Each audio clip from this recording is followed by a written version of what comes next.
আসসালামু আলাইকুম সবাইকে। আশা করি সবাই ভালো আছেন আর আমরাও আলহামদুলিল্লাহ ভালো আছি। আপনাদের অনেকেরই হয়তো এক্সপেকটেশন ছিল যে পেজে হলুদের ব্লগের পর হয়তো বিয়ের ব্লগ আসবে, বাট যেহেতু 5 তারিখ হলুদের প্রোগ্রামের পর আমরা 6 তারিখে কোনো প্রোগ্রাম রাখিনি, 7 তারিখেই আমাদের রিসেপশন ছিল, তাই 6 তারিখে আমরা সবাই ফ্যামিলি টাইম স্পেন্ড করি আর নিজেদের মতো বাইরে ঘুরতে বের হয়ে যাই। তারপর হঠাৎ করে ফাহিম ভাইয়া বাসায় এসে বললো যে তোমরা সবাই রাত 12টার মধ্যে রেডি থাকো আর আমরা 12:30টার দিকে বের হব। আর এই কথা শুনে প্রতিটা মানুষ অনেক খুশি হয়ে গেল, কারণ নাইট আউটিং কে না পছন্দ করে, তাও আবার যদি সেটা হয় একটা বিয়ে বাড়িতে। তো আমরা ফ্যামিলির সবাই মিলে চলে গেলাম একসাথে 300 ফিটে।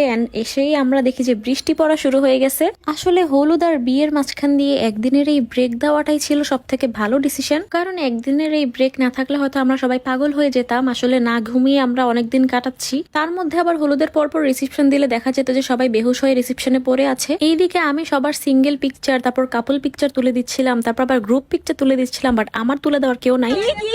ফটোগ্রাফার ছবি তো কেউ তুলতেছে না। আমি যে এতদিন ছবি তুলছি, কত টাকা পাই আমি সবার কাছ থেকে? মাগনা কি আর মাগনা, বড় লোক হয়ে যাবো।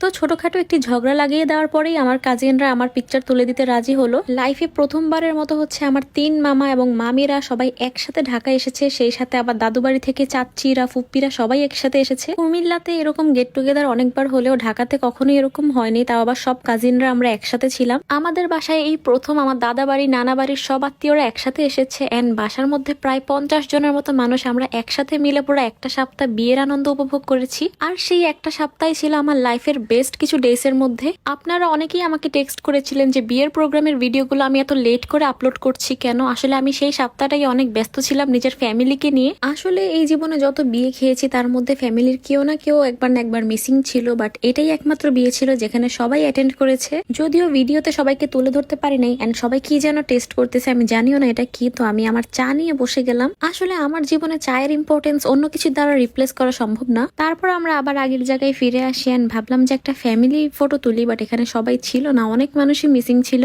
বাট আমার ফোন থেকে কে এই ভিডিওটা করছে আমি জানি না, দেখে মনে হচ্ছে যে ভিডিও করার টাইমে ভূমিকম্প হয়েছে, ফোন নাড়াচাড়া করে অবস্থা খারাপ। আর সব থেকে বড় কথা আমরা সবাই এভাবে এনজয় করতে বের হয়েছি, বাট আমাদের সাথে আমাদের বউই নাই। আসলে বউয়ের সাথে আমার কাজিনদের, আমার মামি চাচিদের বন্ডিং মাশাআল্লাহ খুবই ভালো, বলা যায় এটা কাইন্ড অফ ওর বাবার বাড়ি টাইপেরই। বাট এটা যেহেতু ওর নিজেরই বিয়ের প্রোগ্রাম ছিল, তাই ওর রিয়েল বাবার বাড়িতে সে ছিল। আর সত্যি বলতে প্রতিটা মানুষই বউকে অনেক বেশি মিস করছে, ইভেন বউকে ভিডিও কলও দেওয়া হয়েছিল মেবি। বাট ব্যাপার না, কালকে রিসেপশনের পর আমাদের বউ আবার আমাদের হয়ে যাবে। সো আমরা ঘোরাঘুরি শেষ করে বাসায় চলে যাচ্ছিলাম, এন্ড যখন সবগুলো গাড়ি একসাথে হলো তখন আমাদের কাছে মনে হচ্ছিল যে এটাই বরযাত্রী। আসলে বিয়ের আগের রাতে একটু বরযাত্রীর ভাইবস নিয়ে নিচ্ছিলাম আমরা। আর জানালা দিয়ে বের হয়ে এই ভিডিও শুটটা নিতে গিয়ে আমি বৃষ্টিতে ভিজে একদম অবস্থা খারাপ। তো আজকের ভিডিও আর কন্টিনিউ করছি না, এখানেই শেষ করে দিচ্ছি। দেখার জন্য থ্যাংক ইউ সো মাচ সবাইকে। সবাই ভালো থাকবেন, সুস্থ থাকবেন, এন্ড আমাদের সবার জন্য দোয়া করবেন।